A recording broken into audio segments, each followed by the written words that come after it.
Hey, Fight fans, it's Michelle Joy Phelps, and I'm joined now with Nikita Ababiy. Let me tell you something. I apologize for never having interviewed you sooner.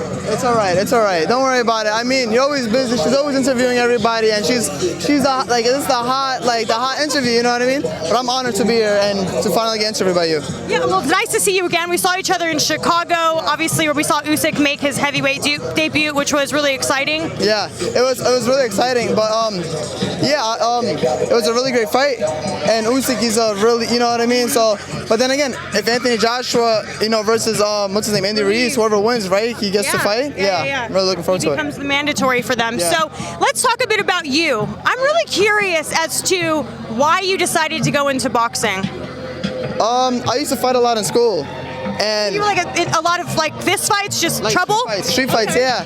And my dad was like, why waste that energy there when you could put it in good use? And I was like 8. And I was best friends with the principal because I was always there every week. I was always there, getting in trouble. And so then after that I started kickboxing first. Muay Thai, kickboxing, yeah.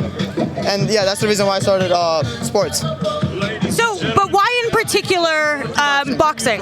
So this is another funny story. I was in a kickboxing tournament and I lost because my hands were really bad. Like I had really good kicks, but my hands were really bad. Some of that is like, we gotta go to straight boxing to get your hands better, and once they get better, you're gonna go back to kickboxing.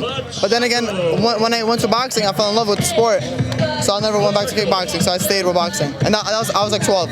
Where did you get your nickname, White Chocolate? Another funny story. It's always funny stories with me. Keep them coming. But I think I could say so. I am from Flatbush, not from Flatbush, but I trained there my whole life. So that's I grew up there, and there's a lot of African Americans there, and I was the only light bulb there. I was the only white kid there. And so whatever. So I was sparring, and I was beating this kid up, and this some guy in the back was like, "Yo, this kid is white, but he got style, like a black kid. Call him White Chocolate." And since then, everybody, just every tournament I went to, White Chocolate, yo, what's up, this and that, and yeah, it stuck with me. I was there for your professional debut. It was in Chicago. Yeah. What was it, just a little over a year ago? Yeah. And I remember when you got in the ring and everyone was like, this guy, reminds us, of Justin Bieber. Does anyone ever tell you that? All the time, not just Justin Bieber, but the cracked out Justin Bieber, the off-brand Justin Bieber, or Logan Paul, Jake Paul. And it sucks because they're older than me, and they're they became famous first, so they have all rights to say that, oh, I look like them, but I guess every kid with blonde hair and white skin is already like Justin Bieber, so it's whatever. Now, as you know, boxing is a very dangerous sport. Yeah. We've seen more than a few unfortunate losses this year. Does that concern you the more you go into this? Do you ever second guess this? Well, first off, I want to say rest in peace to Pat Davidson. Bad day. So the sport is unpredictable,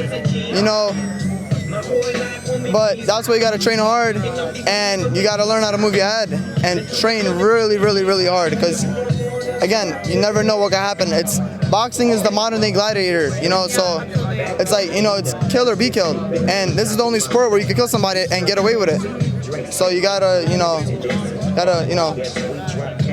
gotta move the head and defense. Yeah. Who would you say that you've admired growing up? Who are some of your boxing heroes? Roy Jones Jr. I always say that. No, he doesn't follow me on Instagram. Roy, please follow me. I keep mentioning your name. No, but yeah, he's a different fighter. Every time he's boxing in the ring, it's like he's writing his own book. He doesn't box from the books. So yeah, he's my favorite fighter. I always looked up to him. I still do. I put him on TV, his full fights, and I just mimic. On my TV, I just whatever. If he throws a jab, I throw the jab. I still do it all the time with my dad. So this weekend, for the people who are just becoming familiar with you, how would you describe your style? What would you say people can expect of you? Awkward, unpredictable style.